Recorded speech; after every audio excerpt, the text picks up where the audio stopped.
মাথায় ঢুকলে কি করে যে জোহর বাদে জানাজা? হ্যাঁ, প্রয়োজনের তাগিদে মুসলমান যদি জোহর পড়ে জানাজা না পড়ে বাড়ি যায়, যেদিন দেখবো দক্ষিণ দেবীপুর 300 লোক জোহর পড়েছে, 150-200 লোক জানাজা পড়েছে, আমি বুঝবো হ্যাঁ এরা ইসলাম বুঝেছে, এরা ইসলাম জানে। কারণ যেটার প্রয়োজন সেটার গুরুত্ব দিয়েছে, যেটার প্রয়োজন কম সেটার গুরুত্ব কম দিয়েছে। আচ্ছা, বের পরে শালীর গুরুত্ব বেশি না বোর গুরুত্ব বেশি? কথা বলবেন। শালীর গুরুত্ব বেশি, তাহলে বোর চাইতে শালীর যত্ন বেশি করেন। এটা বউ শুনলে কি বলবে? রেগে যাবে। আচ্ছা, যদি তাই হয়, কেউ যদি বোর চাইতে শালীর যত্ন বেশি করে, লক্ষণটা কি ভালো? লক্ষণটা ভালো না। স্ত্রীর দায় দায়িত্ব পালন করাটা স্বামীর উপরে ফরজ ছিল, শালীর দায়িত্ব পালন করাটা বোনাইয়ের উপরে আল্লাহ দেয়, তাই না? স্ত্রীর দায়িত্ব পালন করাটা আল্লাহ স্বামীর উপরে দিয়েছে, কিন্তু শালীর দায়িত্ব পালনটা আল্লাহ বোনাইয়ের উপরে দেয়। কিন্তু যখনই দেখবেন কোন মদ্দালো বোর চাইতে শালীর যত্ন বেশি করছে, সে সংসারে শান্তি না আগুন। তাহলে যে সংসারে জোহর বাদে জানাজার যত্ন বেশি হচ্ছে, সেই সংসারেও তার মানে এরা ইসলাম বুঝি না। সেকেন্ড, আমরা যারা ইসলাম ধর্ম মেনে চলার দাবি করছি, প্রথমে জানতে হয়, তারপরে মানতে হয়। আমরা বলি না যে আমরা অমুক হুজুরির মেনে চলি, আমরা কোরআন মেনে চলি, ইত্যাদি ইত্যাদি। এই যে মেনে চলা, তাহলে আগে জানতে হয়, তারপরে মানতে হয়। খুব ভালো জিনিস। আচ্ছা, যত লোক মুসলিম সমাজে আমরা ইসলাম ধর্মটা মেনে চলছি, আমরা এত লোক কি ইসলাম জানি? ইসলাম জানি না। তাহলে জানি না যখন, তাহলে মানে কি ঘোড়া? আগে তো জানতে হয়, পরে তো মানতে হয়। এটাও তো রাসূলুল্লাহর একটা হাদিসে তিনি বলেছেন যে তোমরা যখন কোন মানুষের ওয়াজ-নসিহত শুনবে বা যার কাছ থেকে দ্বীনের জ্ঞান নেবে, ফানজুরু আম্মান তাখুযু, ফানজুরু, যার কাছ থেকে ইসলামের শিক্ষা নেবে, তার কাছ থেকে শিক্ষা নেওয়ার আগে তোমরা সেই লোকটা সম্পর্কে ভালো করে জেনে বুঝে নাও। আচ্ছা, এইটা কিরকম হয় দেখেন দিন। সে হুটপাট করে বিয়ে করে ফেলেছে, ঘর বাদ দেখা হয়, হাতে টাইম চলছিল, বোম্বেতে বাড়িয়ে বলতে টাইম কম, তাহলে ঘর বাদ দেখা, একটু চল, ওরা একটু আসবে, দেখেছি না, বলতে ভাই আগে বিয়েটা করে নি, পরে ঘর বাদ দেখলে হবে। এরম বেকারুর আছে যে আগে বিয়ে করে পরে ঘর বাদ দেখতে গেছে। ঘর বাদ দেখা হয় না। বিয়ে দু রকম হয়, একটা অ্যারেঞ্জ ম্যারেজ আর একটা লাভ ম্যারেজ। ওই ঘোষ বাড়ি টাড়ি গে এদিক সেদিক মোবাইলে আঙুল ঘষতে ঘষতে হুপ কল বেঁধে গেছে, তালাও হয়ে যায়। ওদের বাদেও তাড়াতাড়ি, মাশাআল্লাহ ছাড়া। আর অ্যারেঞ্জ ম্যারেজ, আমার বাপ একবার গেল, তার বাপ একবার এলো, আমার মামুটা 3-4 জন মিলে গেল, ওর আবার মামু খালারা 4-5 জন মিলে এলো। এইবার 3বার 4বার দেখা শুনো করে দিনখান করে 2-500 মানুষের সাক্ষী রেখে একটা বিয়ে হয়। এ বিয়ে একটু হয় দেরিতে, যদি বাই চান্স ফিউজ কাটে তা খুব দেরিতেই কাটে, বাই চান্স 1000-1 কাটে, তাও সে কাটতে গেলে অনেক বলে কইয়ে কাটে।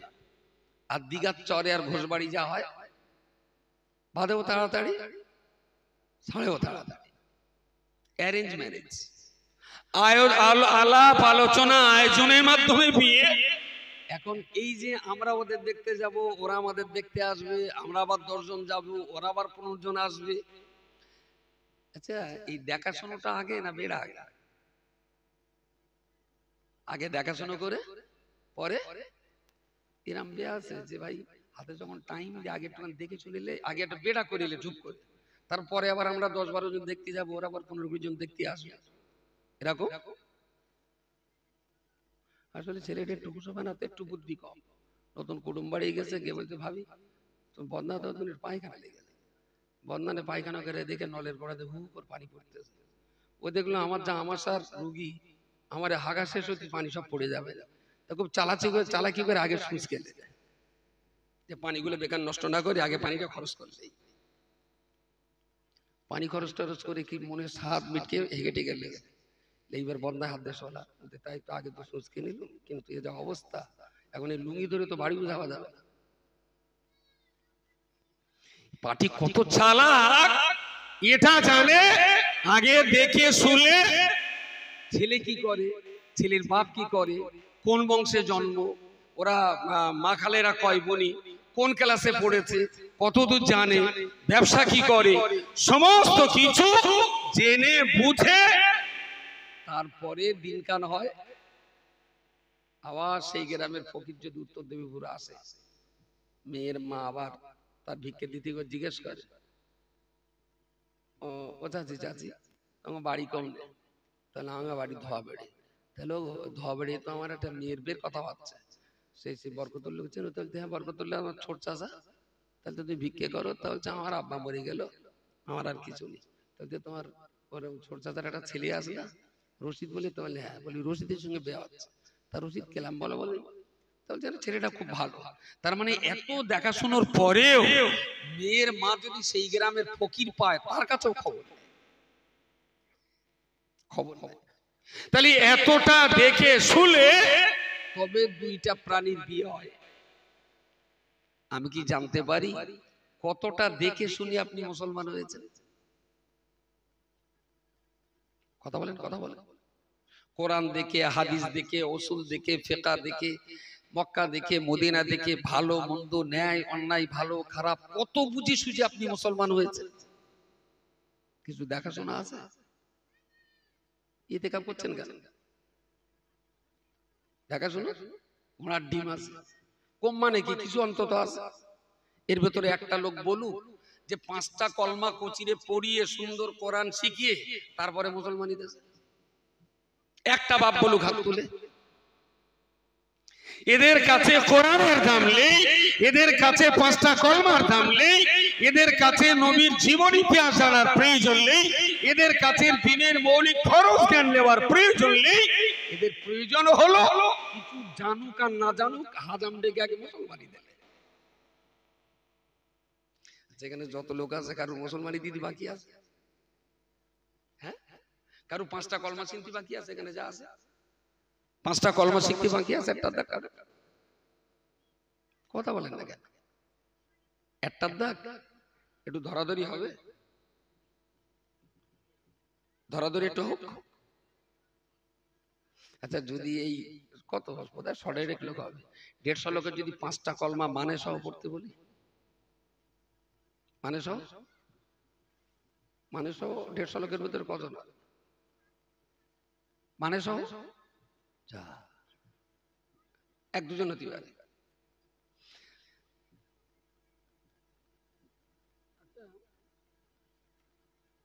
মানে সহ আপনি যে কাশি সিগারেটটা কিনে নিয়ে এসেছিলেন, ওই বোতলের গায়ে লেখা আছে 1 টিস্পুনফুল আফটার মিল, চা চামচের 1 চামচ খাওয়ার পরে, এভরিডে 3 টাইমস। 150 টাকা দিয়ে কফ সিরাপটা কিনলেন, ওর বোতলের গায়ে লেখা আছে। এই লেখাটা থাকা সত্ত্বেও ডাক্তার করে দেয় কি, আর একটা সাদা কাগজে লিখে দেয় খাবার পরে 1 চামচ করে খেয়ে যেন জল খাবেন না। একটা বাংলায় লিখে ওর গায়ে কাগজটাতে গাড়া মেরে দেয়। কেন দেয়? বোঝার জন্য। তাহলে কোম্পানি ইংরেজিতে লিখে দিয়েছে, কিন্তু দক্ষিণ দেবীপুরের পার্টি কোম্পানির ইংরেজি চিবুতি পারবে না বলে ডাক্তার আবার বাংলায় লিখে দিয়েছে। তাহলে সুবহানাল্লাহি ওয়ালহামদুলিল্লাহি ওয়ালা ইলাহা ইল্লাল্লাহু আল্লাহু আকবার ওয়ালা হাওলা ওয়ালা কুওয়াতা ইল্লা বিল্লাহ। আচ্ছা, এই কলমাটা যদি আপনি মানে না বোঝেন তা ওষুধ কি এক বোতল একবারে খাবেন না তিনবারে খাবেন? যদি মানে না বোঝেন, হ্যাঁ একবারে বেড়ে দেবে, রোগ সারবে না, রোগী সারবে। যে ওষুধটা প্রতিদিন এক ডালা করে খাবার পরে 3 বার খেতে হয়, সেই ওষুধটা একসঙ্গে যদি 15 দিন ওষুধ খায়, তাহলে রোগ না সারলেও রোগী সরার লাইন হচ্ছে। তাই প্রিয় শ্রোতা মণ্ডলী, মনে রাখো, আমি আপনাকে বলতে চাইছি, প্রিয় নবী মুহাম্মদুর রাসূলুল্লাহ সাল্লাল্লাহু আলাইহি ওয়াসাল্লাম তিনি যখন মক্কার মানুষের কাছে ইসলামের কথা বললেন, অত্যন্ত কাছের মানুষ আম্মা জান খাদিজাতুল কুবরা, অত্যন্ত প্রিয়জন আবু বকর সিদ্দিক রাদিয়াল্লাহু আনহু, খুবই কাছের চাচতো, আপনার নিজের চাচা ছেলে, চাচাতো ভাই রাসূলুল্লাহ, চাচাতো ভাই হযরতে আলী রাদিয়াল্লাহু আনহু, হযরতে সুমাইয়া, এত কাছের মানুষ দিগকে নবী আমার ইসলামের দাওয়াত দিলেন। আল্লাহ যাতে শপথ করতে পারি, করে বলতে পারি, নবীর একটা সাহাবী নবীর কাছে বসে বসে ইসলাম না জেনে, ইসলাম না বুঝে, ইসলাম সম্পর্কে জিজ্ঞাসাবাদ না করে রাসূলুল্লাহর একটা সাহাবীরাও কিন্তু কলমা পড়েননি। তারা তো সাহাবী ছিলেন না, তারা তো ছিলেন মুশরিক। হযরত ওমর যখন নবীর মাথা কাটতে যাচ্ছিলেন, তখন ওমর কি ছিলেন? জোরে বলেন, মুশরিক। তারপরে তো তিনি নিজের ভুল বুঝতে পেরে কলমা পড়লেন, তওবা পড়ে, তবে তো তিনি মুসলিম। একটা টাইমে তো মুশরিক ছিলেন। এনারা কিন্তু ইসলাম না জেনে, না চিনে, না বুঝে একটাও কলমা পড়েন। গারে হেরাতে যখন আল্লাহ নবীকে বললেন, ওয়ানজির আশিরাতাকাল আকরাবিন, ইয়া রাসূলুল্লাহ, ইসলামের এই আমন্ত্রণ, এই দাওয়াত আপনার খুব কাছের লোকদের দেন, খুব কাছের মানুষ যারা আপনাকে খুব চেনে, খুব মানে, খুব বিশ্বাস করে। আপনি এই রকম লোক ছাড়া এক্ষুনি অপরিচিত মানুষের কাছে ইসলাম নিয়ে যাবে না। যারা আপনাকে খুব চেনে জানে, সেই রকম মানুষের কাছে বলুন। ফিরে এলেন খাদিজার ঘরে, মন মেজাজ খুব ভালো জায়গায় নেই। খাদিজা জিজ্ঞেস করলেন, কি হয়েছে আপনার, এত মন খারাপ করে আছে? বলছেন, কি বলবো বলো দিন খাদিজা, আল্লাহ আমাকে বলেছেন যে মানুষকে এক আল্লাহর দিকে ডাকার জন্য। এখন এই মক্কার মানুষ, এরা তো কোটি কোটি কোটি কোটি দেবতাকে বিশ্বাস করে। যে কেউটে সাপের কামড়ে মানুষ মরে, এরা সেই কেউটে সাপকেও সৃষ্টিকর্তা বলে মনে করে। যে বাঘ মানুষ ধরে খায়, এরা তো সেই বাঘকেও দেবতা বলে মনে করে। চালার পিঁপড়ে কেউ দেবতা মনে করে, আকাশের চাঁদ সূর্যকেও দেবতা মনে করে। এদের তো দেবতার শেষ নেই। আর এই দেবতার মাঝখানে আমি কি করে বলবো যে তোমার সৃষ্টিকর্তা লক্ষ লক্ষ কোটি কোটি না একজন? আর আমি এই কথা বলবো কার? আর আমার এই কথাটা নেবেই বা কেনা? আমি তো মক্কার ভিতরে সেরকম লোক খুঁজে পাচ্ছি। খাদিজা শুনলেন, শুনে বুঝে বলছেন, আচ্ছা ঠিক আছে, তা আপনার মূল বার্তাটা কি? বললাম, আমার মূল বার্তা হলো আল্লাহ এক, আর আমি মুহাম্মদকে সেই এক আল্লাহ রাসূল হিসাবে আমাকে এই যুগে সাব্যস্ত করেছেন। বলুন সুবহানাল্লাহ। বলছেন, আচ্ছা তাই? আপনি এই কথাটা কে মানবে না মানবে, মানুষের দাওয়াত দেওয়ার লোক পাচ্ছেন না। তাহলে আমি ঘাবড়ে যাচ্ছি, কাকে বলবো আর কে নেবে? খাদিজা বললেন, ঠিক আছে, আপনার কাউকে বলতে হবে না, আপনার বলার আগেই আমি খাদিজা আপনার ওই দাবিটাকে গ্রহণ করে দিলাম। সুবহানাল্লাহ, সুবহানাল্লাহ। নবী ভাবছিলেন বললেও লোকে নেবে না, আর সেখানে রেজাল্ট হলো বলার আগেই একজন নিয়ে নিলেন। এতে রাসূলুল্লাহ সাহস পেলেন। তাহলে তো বিনা বলাতেই যদি মানুষ নেয়, তাহলে বললেও তো নেবে। প্রিয় নবী মুহাম্মদুর রাসূলুল্লাহ সাল্লাল্লাহু আলাইহি ওয়াসাল্লাম আম্মা জান খাদিজার দিকে লক্ষ্য করে বললেন, ও খাদিজা বলো বলো, আমি তোমাকে পড়তে বলিনি, আমি তোমাকে বিশ্বাস করতে বলিনি, কিন্তু তার পূর্বেই তুমি কবুল করলে কেন? কেন তুমি গ্রহণ করলে? খাদিজা সেদিন বললেন, ইয়া রাসূলুল্লাহ, ইয়া হাবিবাল্লাহ, আমি অত্যন্ত নিকট থেকে টানা 15টা বছর আপনাকে দেখে এসেছি, একই বিছানায় একই জায়গায় 15 বছর ধরে আমি আপনাকে দেখছি।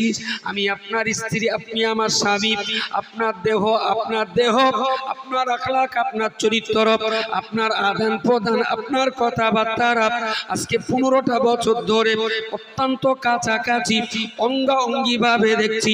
আর এই 15 বছরের পূর্বে আরো 7 বছর আমি আপনাকে দেখেছিলাম, যেদিন আমার ব্যবসা আপনি ম্যানেজারি করতেন, আমার ব্যবসায় আপনি চাকরি করতেন, তখন 7 বছর আপনাকে দেখেছি, আর খুব কাছ থেকে আপনাকে 15 বছর দেখেছি। ইয়া রাসূলুল্লাহ, ইয়া হাবিবাল্লাহ, এই 22 বছর ধরে আপনাকে দেখে শুনে আমি খাদিজা বুঝতে পেরেছি আপনার জবান কখনো মিথ্যা বলে না। এই 22 বছরের জীবনে আপনি কারো সঙ্গে কখনো প্রতারণা করেন নাই। এই 22 বছরের জীবনে একটাবারের জন্য কোনো মানুষকে ঠকান নাই। এই 22 বছরের জীবনে আপনার আদান প্রদানে কোনোদিনের জন্য ওয়াদা অঙ্গীকার খেলাপ করেননি। এই 22 বছরের জীবনে একটা দিনের জন্য আপনার মেজাজ কখনো গরম হতে দেখিনি। এই 22 বছরের জীবনে মক্কার কোনো মানুষের গালে একটা দিনের জন্য একটা চড় আপনি মারেননি। ইয়া রাসূলুল্লাহ, ইয়া হাবিবাল্লাহ, আমার জীবন জিন্দেগির 22 বছরে যাকে মিথ্যা কথা বলতে দেখিনি, 22 বছরে যাকে প্রতারণা দিতে দেখিনি, সেই জবান দিয়ে যখন বেরিয়ে এসেছে আল্লাহ এক, আল্লাহ এক, তিনি আছেন কি না এ কথা আমার প্রমাণ করার প্রয়োজন মনে করে না। যে মানুষটা 22 বছরে কোনো মিথ্যা কথা বলে না, সেই মানুষের এ কথাটাও মিথ্যা হতে পারে না। খাদিজা কলমাটা কি বিনা যাচাইতে পড়েছেন? খাদিজা কিন্তু 22 বছরে যাচাই করা রেজাল্টের উপরে ভিত্তি করে কলমা পড়েছে। আমার গিন্নি বাড়ি গেলাম, 500 টাকা চাইল, আমি শোন আজকে সে টাকা পয়সা কাছে কিচ্ছু নেই, 2 দিন পরে নিশ্চয় শুয়ে পড়ি। তো আস্তে আস্তে আমার পকেটে হাত দিয়ে দেখে 5000 টাকা। বলে সারা কিরম হারামি, দেখো 5000 টাকা রয়েছে, 500 টাকা আমার দিলে না, ঠিক আছে ব্যবস্থা হবে না। ও যে পকেট টিপে দেখেছে আমার কিছু মনে হয় 5000 টাকায় আছে। কিছুদিন পরে আমার একটা দাওয়াত করলে একটা লোক, তার ডায়েরি খুলে দেখলাম যে ওদিন 2টো দাওয়াত আসছে। তা ঠিকঠাক করে নিলাম, এরা তো হলদে পুকুরদার, শালা 2500 টাকার বেশি দেবে না, এটা তো তেঁতুল বেড়ে খুব বেশি হলে 1500 টাকা থাকাবে না, আর এটা তো দক্ষিণ দেবীপুর, শালাকা মাল আছে, এটা কেটে দিলে দিতে পারলে মিনিমাম 1000-500 তো দেবে, দক্ষিণ দেবীপুরের কাঁচা মাল। তা আমি বলে দিলাম ভাই একটা রয়েছে আর একটা লওয়া যাবে না, অসুবিধা নেই। বউ দেখলো দিব্যি 2টো দাওয়াত রয়েছে, শালা হারামি, বলে একটা রয়েছে। আচ্ছা আমি যে কি জিনিস আমার বউ খুব ভালো জানে। বাড়ি রুটিনে সভা করতে যখন পাগড়ি ফেলে দেবো, ধরো আমি আব্দুল মাতিনের হাতে হাত দিয়ে 5 তরিকায় বায়াত হচ্ছি, আমার গিন্নি তখন মনে বড় বলবে দেশের লোক কত বড় নেকান্দি, শালা চিটিং বাজার হাতে মুড়ি ধরছে। বুঝতে পারেন? দেশের সব জায়গায় পীরত্ব ফলানো খুব সহজ, বাড়ি গিন্নির কাছে পীরত্ব ফলানো বহুত ঠেলা আছে। কারণ আপনার কোথায় কোথায় পিঁপড়ের চালা আছে সব খবর। বলে পাকা পকেটে তুমি 5000 টাকা রেখে বলিলে একটা টাকা নেই, তুমি আবার পীর, ওর কাছে সব খবর আছে। আসলে পৃথিবীর কোন মানুষকে যদি ভালো করতে হয় তাহলে এক বোর কাছে শুনতে হবে আর এক গাড়ির ড্রাইভারের কাছে শুনতে হবে, যার সঙ্গে বেশি সময় দেওয়া হয়। বোঝায়? যদি গাল দিতে হয় তাও ওদের কাছ থেকে রিপোর্ট নিয়ে দেওয়া ভালো, যদি ভালো বলতে হয় তাও ওদের কাছ থেকে রিপোর্ট নিয়ে ভালো। এই রিপোর্টটা খুব জেনুইন রিপোর্ট। মা খাদিজা বললেন, ইয়া রাসূলুল্লাহ 22টা বছর ধরে আমি আপনাকে প্রতি পদে পদে দেখেছি, প্রতারণা, মিথ্যা, চিটিং, ছলচাতুরি, ওয়াদা খেলাফ, আদান প্রদানের গন্ডগোল একটা জায়গায় কোনোদিন 100 দানা পরিমাণ কোনো ত্রুটি দেখেনি। সুতরাং যে জবান দিয়ে 22 বছরে কোনো মিথ্যা বলে না, সেই জবান যখন বলছে আল্লাহ এক, আমি বিনা দলিলে মেনে নিলাম, আপনার জবানের উপরে ভরসা করে আর বিশ্বাস করে আমিও সেই এক আল্লাহর প্রতি ঈমান কবুল করে নিলাম। সুবহানাল্লাহ। রাসূলুল্লাহর একটা সাহাবীও যাচাই বাছাই না করে কেউ কলমা পড়েনি। আপনি কি যাচাই বাছাই করে ইসলামটা নিয়েছেন, যেটা সত্যি না মিথ্যে, ভেজাল আছে না ডুপ্লিকেট? কিছু বলেন? যাচাই কি করবেন? 6 বছর বয়স বাপ ধরে কেটে দিলে আপনি বললেন মুসলমান হয়ে গেছি। এখানে আবার যাচাই মাচাইয়ের কি আছে? এই জন্য বাঙালি তোর নাম দিয়েছে মুসলমান, বুঝতে পারেননি? তার মানে ওইটা কাটলি মুসলমান, না কাটলি হিন্দু।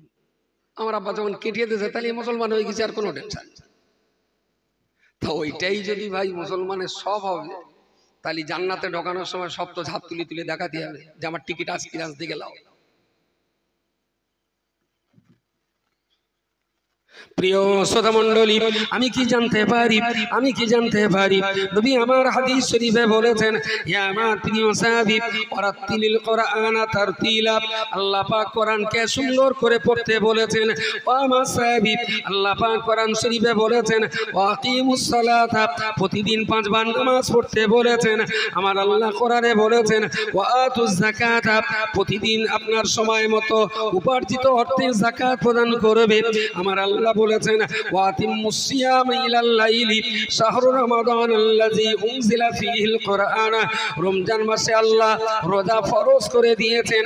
তাহলে ও প্রিয় শ্রোতা মণ্ডলী, আল্লাহ পাক রব্বুল আলামিন নামাজ ফরজ করে দিয়েছেন, যাকাত ফরজ করে দিয়েছেন, হজ ফরজ করে দিয়েছেন, কিন্তু খাতনা দেওয়া কি ফরজ? খাতনা শালি না বউ? সেই আগের কথা। নামাজ আর খাতনা দুটোকে যদি তুলনা করি, তাহলে গিন্নি কোনটা? সব ঘুরপাক, সে ক্যাসেটের ফিতে জড়িয়ে যাচ্ছে।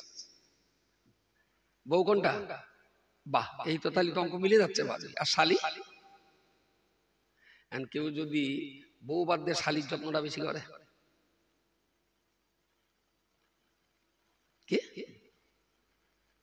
সুন্নতে গেল, তাহলে বাদ যদি যায় চুনো মাছ যাবে, শোল মাছ তো বাদ যাবে না। বাদ যদি যায় শোল মাছ যাবে, ইলিশ মাছ না। তাহলে যে বাপ 5 ওয়াক্ত ফরজ পড়ে না, সেই বাপ কি চুলকুনিতি ছেলে সুন্নত আদায় করে একটু বলবেন? আমার একটু অঙ্কের হিসাব করে বোঝান যে বাঙালি মুসলমান বোঝে। যদি এরা ইসলাম, বাঙালি মুসলমান যদি ইসলাম বুঝতে, তাহলে নিশ্চয় বাদ দিলে সুন্নত, খাতনাটা বাদ দিতেন, নামাজ কোরআন কখনোই বাদ দিতেন না। কারণ এক ওয়াক্ত নামাজ না পড়লে 2,88,00,000 বছর জাহান্নাম, কোরআন না শিখলে জাহান্নাম। একটা হাদিসে দেখাবেন যে খাতনা না দিলে জাহান্নাম?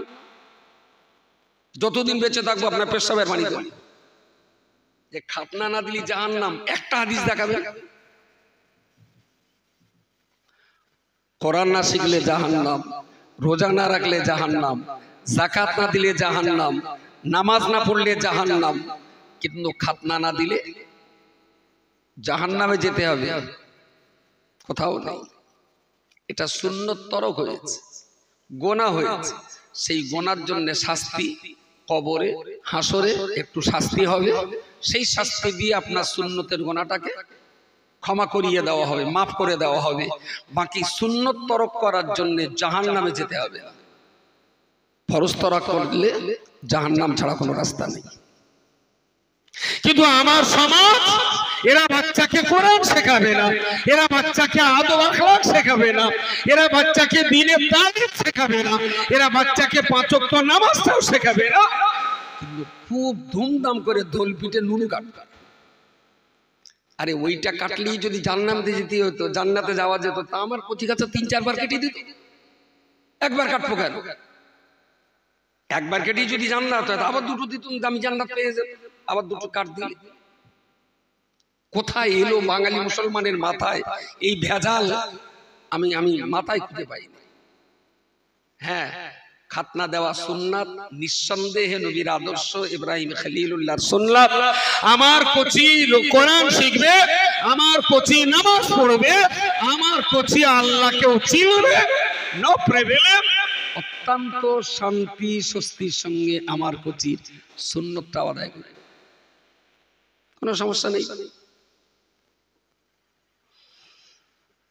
আসলে লোকটার পাগড়ি বাঁধার, বহুকাল থেকে লোকটা পাগড়ি বেঁধেই বেড়ায়। আমাদের ওই নড়লি একটা মানুষ ছিলেন না, আতিয়ার হাজিয়া, বিখ্যাত লোক ছিলেন।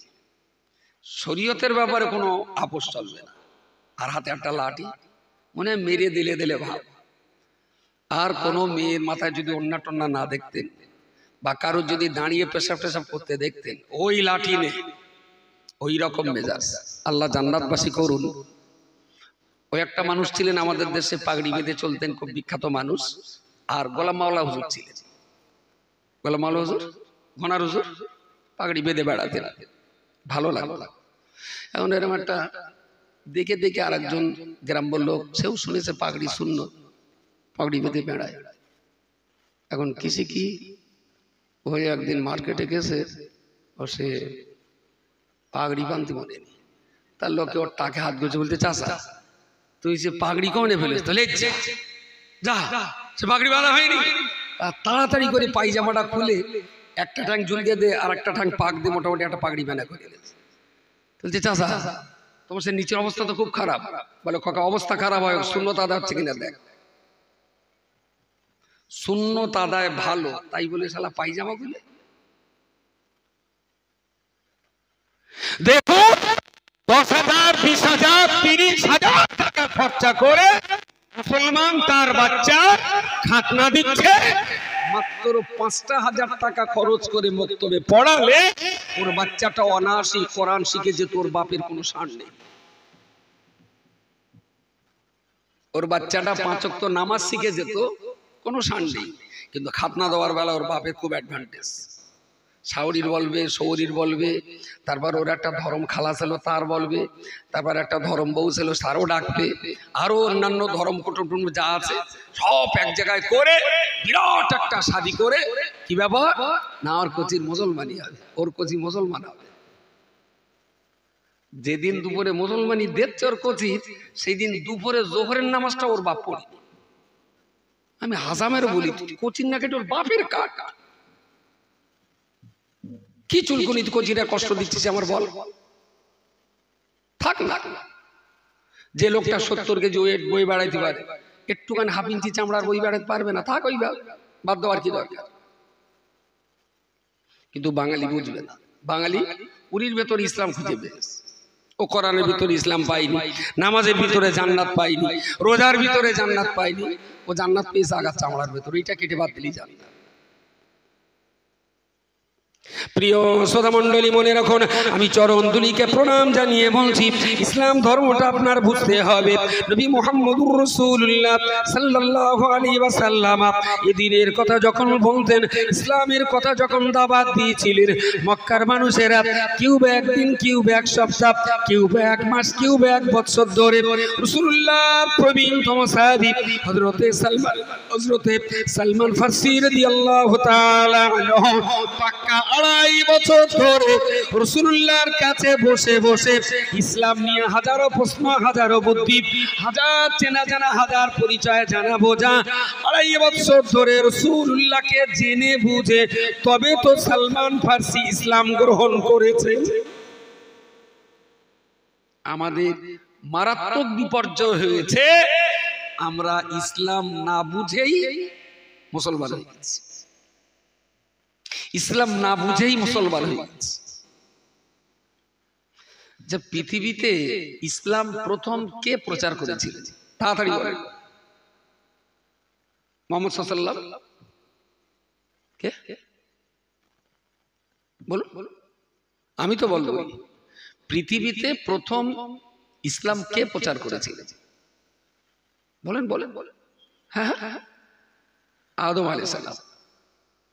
আচ্ছা, রাসূলুল্লাহ যদি ইসলামের প্রথম প্রচারক হন, তাহলে নিশ্চয়ই নবীর আগে, আমাদের নবীর আগে তাহলে ইসলাম ছিল না, তাই না?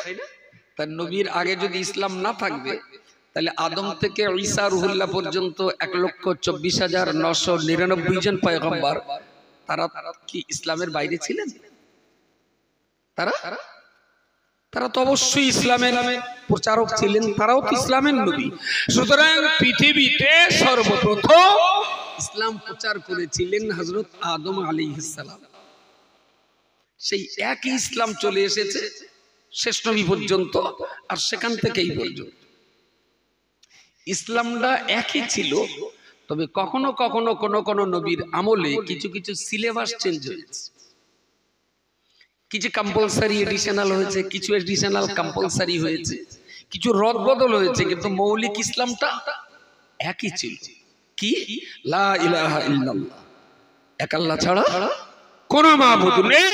ইসলামের এই মূল কথাটা আদম নবী থেকে আর আজও পর্যন্ত একই আছে। বাকি আমল ইবাদতের সিলেবাসের কখনো কখনো চেঞ্জ হয়েছে, কিছু আকপিস হয়েছে।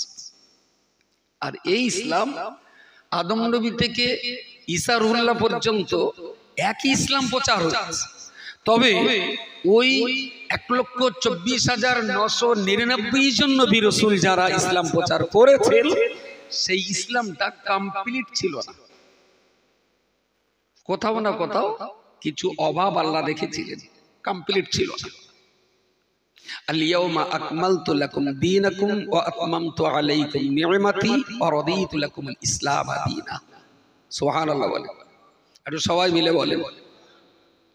প্রিয় নবী আমার হজ্জাতুল বিদায় যখন 1,20,000 মানুষকে আরাফাতের মাটিতে উনি যখন আল কাসওয়া নামী উটের পিঠে দাঁড়িয়ে জাবালুর রহমার কিনারায় দাঁড়িয়ে যখন খুতবা দিচ্ছেন, 1,20,000 সাহাবীর সামনে রাসূলুল্লাহ তিনি তার জীবনের সর্বশেষ এবং শ্রেষ্ঠতম লম্বা চওড়া বক্তব্য রাখছিলেন। ওই রকম সময়তে আল্লাহ পাকের ফেরেশতা জিবরিল আমিন রাসূলুল্লাহর দরবারে আগমন করে বললেন, ইয়া রাসূলুল্লাহ, ইয়া হাবিবাল্লাহ, আল্লাহ আপনার উপরে কোরআন নাজিল করেছে। নবী বললেন, জিবরিল পড়ুন। জিবরিল আমিন তেলাওয়াত করে নবীকে শোনালেন, আল ইয়াউমা আকমালতু লাকুম দীনাকুম। ও আল্লাহর নবী, আমি আল্লাহ পাক রব্বুল আলামিন আজকের দিনে আপনার কাছে ইসলাম ধর্মটাকে পরিপূর্ণ করে দিলাম। জোরে বলুন সুবহানাল্লাহ। এই রকম কথা আল্লাহ ইতিপূর্বে আদম নবীকে বলেননি, ইব্রাহিম খলিলকে বলেননি, মুসা কালিমকে বলেননি, ঈসা রুহুল্লাহকে বলেননি, কোন নবীকে আল্লাহ এই কথা বলেননি। ইসলাম পরিপূর্ণ হয়েছে 1,23,999 জন নবী রাসূলদের জামানা কেটে গেল। শেষ নবী মুহাম্মদুর রাসূলুল্লাহ সাল্লাল্লাহু আলাইহি ওয়াসাল্লামের জামানাতে আল্লাহ পাক এটাই বলে দিলেন, আল ইয়াউমা আকমালতু লাকুম দীনাকুম। ইয়া রাসূলুল্লাহ, ইয়া হাবিবাল্লাহ, আজকের দিনে আমার ইসলামকে আমার বান্দাদের জন্য আমি আল্লাহ পরিপূর্ণ করে দিলাম। ইসলামে আর কোথাও শস্য দানা পরিমাণ কোনো কমি নেই। ইসলাম আজ কমপ্লিট হয়ে গেছে। ওয়া আতমামতু আলাইকুম নি'মাতি, আমার এই নিয়ামতকে আমি আল্লাহ আজ তোমাদের জন্য পরিপূর্ণ করে দিলাম। সুবহানাল্লাহ। ওয়া রাদিতু লাকুমুল ইসলাম দীনা। রাদিতু, আমি আল্লাহ সন্তুষ্ট চিত্তে, আনন্দ চিত্তে, খুশি হয়ে, রাজি হয়ে, ভালো চললে, কল্যাণে চললে আমার তৈরি করা ইসলাম আমার বান্দাদের জন্য পরিপূর্ণ করেছি। আরো একবার বলুন সুবহানাল্লাহ। তাহলে ইসলাম কি রাগ করে আল্লাহ দিয়েছেন আমাদের? খুশি হয়ে দিয়েছে। স্বাভাবিকভাবে কোন ছেলে যদি মেয়ের বাপের মনে কষ্ট দিয়ে যদি টাকা আদায় করে, সেটা হয় পণ। আর মেয়ের বাপ সন্তুষ্ট হয়ে যদি জামার হাতে কিছু দেয়, ওরা কি বলেন? দান বললে ভুল হবে। হাদিয়া, নজরানা, উপহার অবশ্যই। তাহলে জবরদস্তি ভাবে যেটা নেওয়া হয় তারে বলে পণ, এটা ইসলাম হারাম করেছে। খুশি মনে যেটা দেওয়া হয় সেটা হলো হাদিয়া নজরানা উপহার এটা হারাম? বলেন কি হবে? সুন্নাত। জায়েজ তো বটেই, তবে নবীর আদর্শ এটা সুন্নাত। নজরানা দেওয়া, জামাইকে নজরানা দেওয়া, ছোট বাচ্চাদের নজরানা দেওয়া, বড় প্রবীণকে নজরানা উপহার দেওয়া, এটা সুন্নাত। তাহলে একই মোটরসাইকেল যদি কেড়ে নেওয়া হয় তাহলে হারাম হয়, যদি উপজে দেয় তাহলে সুন্নত হবে, সওয়াব হবে। বিয়ের সময় ছেলে কোনো চুক্তি করে কিচ্ছু নেই, কিচ্ছু বলিস মেয়েটা ভালো, আমার আর কিছু লাগবে না। তা বছর 15 পর জামাই, মেয়ে জামাই খুব সুন্দর সুখ শান্তিতে আছে, শ্বশুর জামাইকে ডেকে 20 লাখ টাকা বার করে জামার হাতে দে, বলছে আব্বা তোমার পছন্দসই একটা গাড়ি কিনে দিই। তো চাপাইতে কি তাহলে 20 লাখ? তাহলে সে কি? আমি তো বলেছিলাম যে আমার বিয়েতে কিচ্ছু নেব না, বা কিছু আমার জোর জবরদস্তি ছিল না, তো 20টা বছর সংসার করছি। আপনি কি কোনোদিন এমন মনে হয়েছে যে আপনি আমাকে কিছু দেননি বলে আপনার মেয়েকে কষ্ট দিয়েছি বা আমি মুখ কালো করেছি? তা বলছে না, কিন্তু তুমি তো আমার জামাই, আমার তো ইচ্ছা হয় যে আমার জামাইটারে গাড়ি চেপে বেড়াক। আমি খুব খুশি মনে তোমাকে দিয়েছি, আর তোমার যে 20 লাখ দিচ্ছি তুমি ভেবো না যে অন্যের মেরে দিচ্ছি। দোস্তুর মতো আমার ছেলের জন্য 40 লাখ রেখে মেয়ের জন্য হাফটা আমি তোমাকে দিচ্ছি, এটা তো তোমার ন্যায্য পাও না, তুমি কেন নেবে না? আচ্ছা, কোন সৌদ যদি আনন্দ করে তার জামাইকে খুব খুশি হয়ে 20 লাখ টাকার স্করপিও একটা গাড়ি যদি কিনে দেয়, জামাই নেবে না রেখে আসবে? কত বছর চলবে? খুব বেশি হলে 20 বছর চলবে, তার বেশি তো আর খুব একটা আশা করা যাবে না। আচ্ছা, সৌর বিনা চাওয়াতে, বিনা জোরে, বিনা জবরদস্তিতে খুশি হয়ে সৌরির দেওয়া 20 লক্ষ টাকার স্করপিওটা জামাই যতটা সন্তুষ্ট হয়ে নিয়েছেন, আল্লাহর দেওয়া 5 ওয়াক্ত নামাজটা কি সেই লোকটা খুব সন্তুষ্ট হয়ে নিয়েছে বলে মনে হয়? হ্যাঁ, তাহলে এ পার্টি স্করপিও চেনে, নামাজ চেনে না। ও মনে করছে গাড়ির ঘাড়ে উঠলি তো এক্ষুনি বসে আর যাওয়া যাবে, নামাজের গাড়ি উঠে যাবো কেন? এ পার্টি গাড়ি চেনে, নামাজ চেনে। সৌর গাড়ি দেশে আনন্দ করে, আল্লাহ নামাজ দিয়েছেন সন্তুষ্ট হয়ে। সৌরের গাড়িটা যে জামাই সন্তুষ্ট হয়ে দিয়েছে, আল্লাহর নামাজটা সেই লোকটা আবার কথা বলে না কেন? অ্যাকচুয়াল ও গাড়িটা চেনে, নামাজটা চেনে না। যদি নামাজ চিনতেন তাহলে এরকম সর্বনাশটা হতো না। 30 বছর, 40 বছর, 50 বছরের লোক বেনামাজ, এদের এখনো নামাজ পড়তে বলতে হয়। কি যেন মোলসাবকে একটা চোরের দায়ে ধরা পড়েছে, এদের নামাজ না পড়ালে আমার বিরাট বিপদ আসবে। আমরা যেন খোদার এজেন্ট, এর নামাজ না পড়ালে মালিক আমাদের জান্নাত দেবে না। আর এরাও ভেবে নেছে মোল সাহেব আমাকে এত বলে কেন, এতে নিশ্চয় মোল সাহেব কোনো কমিশনটা বিছানা আছে। যেন বাগদা সিংহের ব্যবসা, কলকাতা নিয়ে গেলে কোম্পানির কমিশনটা পাওয়া যায়। প্রিয় শ্রোতা মণ্ডলী, মনে রাখুন, আসো ইসলাম আপনাকে চিনতে হবে, ইসলাম জানতে হবে, ইসলাম পড়তে হবে। আগে যদি চিনতে পারেন, আগে যদি জানতে পারেন, আগে যদি তার ভালো মন্দটা বুঝতে পারেন, তবে তো মেনে চলায় আনন্দ হবে। আর আপনি যদি কিছু না জানেন, কিছু যদি আপনি না বোঝেন, তাহলে তো এটা বয়ে বেড়ানো আপনার জন্য কষ্টকর।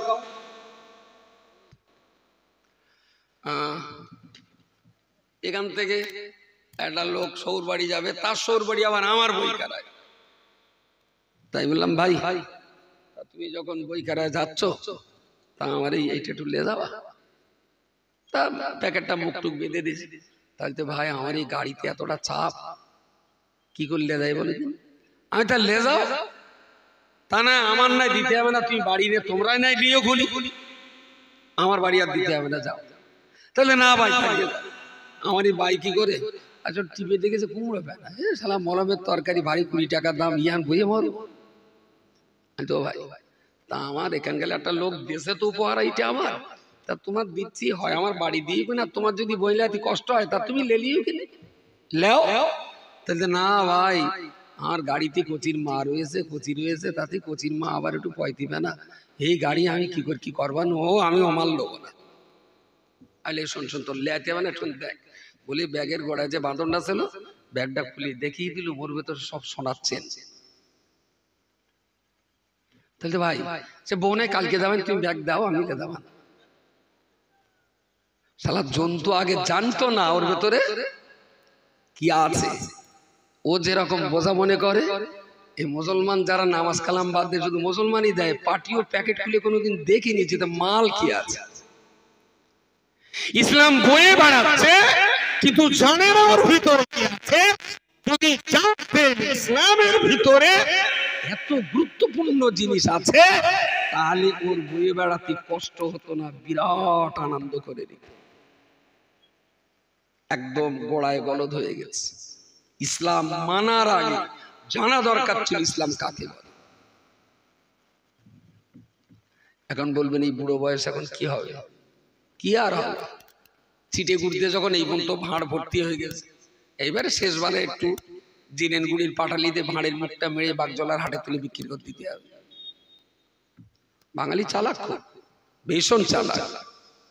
এদিকে তো খেজুরের গুড় আর হয়, এদিকে হয় না, উত্তরের দিকে এখনো হয়।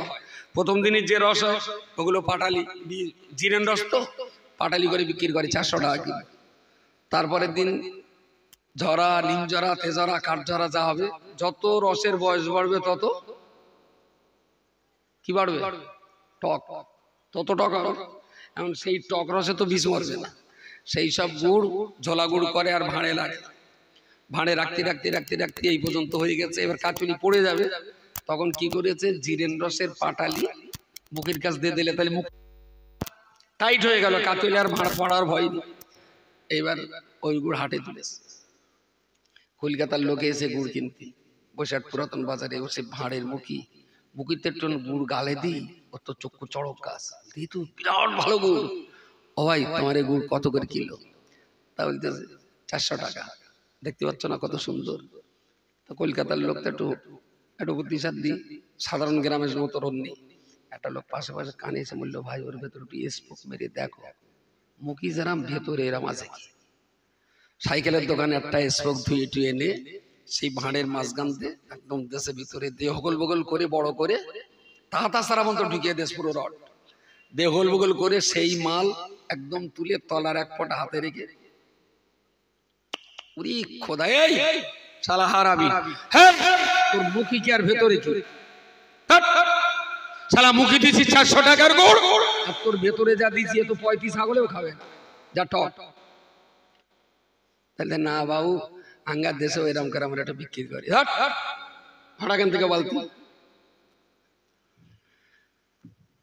চ্যাংড়া অল্প বয়সী 30-40, 22-24, 18-20 যুবক যারা আছে, ও দেখেছে আমার দাদা তো প্রায় 60 বছর মতো তাস খেলতে, 62 বছরে গিয়ে জুয়া খেলাটা ছেড়ে 64 মক্কাতে ঘুরে এসে হাজার দানা তসবিনে দাদা এখন বসে রয়েছে। সুবহানাল্লাহ চটাস, সুবহানাল্লাহ পড়াস, সুবহানাল্লাহ চটাস, আলহামদুলিল্লাহ পড়াস, বিরাট তসবি দানা। দেখলি মনে হবে যেন সপ্তম আসমানে জিবরাইল নেমে এসেছে। ও ভেবেছে আমার দাদা যেরকম পুরো চিটে গুড় দিয়ে ভাঁড় ভরে মুখির কাছে পাটালি দিয়ে কবরে গেছে, তাহলে আমি ওরম যাব। বুঝতে পারেন, ভেতরে চিটে গুড়, মুখির কাছে পাটালি। তাহলে এই ভাঁড় বসিরহাট পুরাতন বাজারে বিক্রি করতে তাই শিক মেরে বিক্রি করে, কাঠি মেরে বেচে। মুখে থাকে 400 টাকার গুড়, কিন্তু রেট হয় কাঠি মেরে যে টেস্ট তার উপরে রেট হবে 80 টাকা। এরা মনে করে আল্লাহ তো একটু খুশ হবে না, শালা আমলের ভাঁড়ে 60 বছর পর্যন্ত চিটে গুড় দেবো, আর মরার ঠিক বছর 2 আগে পাটালি দে, এই ভাঁড় হাসরের মাঠে আল্লাহর কাছে জমা দেবো, আর মুখির পাটালি দেখে আল্লাহ আমার ভাঁড় পাটালির দরে খেলবে। আল্লাহ তো অনেক বয়স হয়ে গেছে, বুড়ো পানা হয়ে গেছে, অত আরে জ্ঞান বুদ্ধি টুদ্দির নিয়ে হুঁসো পানা হয়ে গেছে, তো তোমার ওই ভাঁড় আল্লাহ কিনে তোমারে চড়াস করে বলে দে, বরকতুল্লাহ যাও তোমার পাটালি খুব টেস্টি হয়ে গেছে, জান্নাতুল ফেরেদৌসে চলে যাও।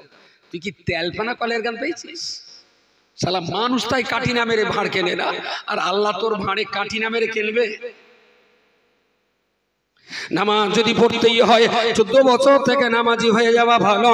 আল্লাহওয়ালা যদি হতে হয় 9 বছরের পূর্বেই কোরআন শিখে নেওয়া ভালো। সত্য কথা যদি বলতে হয় আজকে থেকেই বলাটা ভালো। ও বান্দা, মনে রাখতে হবে, আমি শুরুতেই বলেছিলাম চা খেতে গেলে যদি একটা সিস্টেম লাগে, আইসক্রিম খেতে গেলে একটা সিস্টেম লাগে, মাছ রান্না এক সিস্টেমে হয়, আম পাকানো আর এক সিস্টেমে হয়। যে সিস্টেমে কার্বাইড দিয়ে আম পেকে খাবার উপযুক্ত হয়, একই সিস্টেমে কার্বাইড দিয়ে যদি বাগদা চিংড়ি পাকিয়ে খাওয়া হয়, সালা আমের কিলো 60 টাকা, বাগদা চিংড়ি 600 টাকা। 20 কিলো আমে 150 গ্রাম কার্বাইড দিয়ে চট দিয়ে ঢেকে দিলাম, 24 ঘন্টা রেখে তারা বের করলাম, দেখলাম আম বেশ নরম হয়েছে, তারপর একটু খুলে দিলাম, একটু রং চং হলো, পরের দিন গিয়ে এবার সেই সব আম মিনা খালাক রকম বলে খালো, খুব ভালো হয়েছে।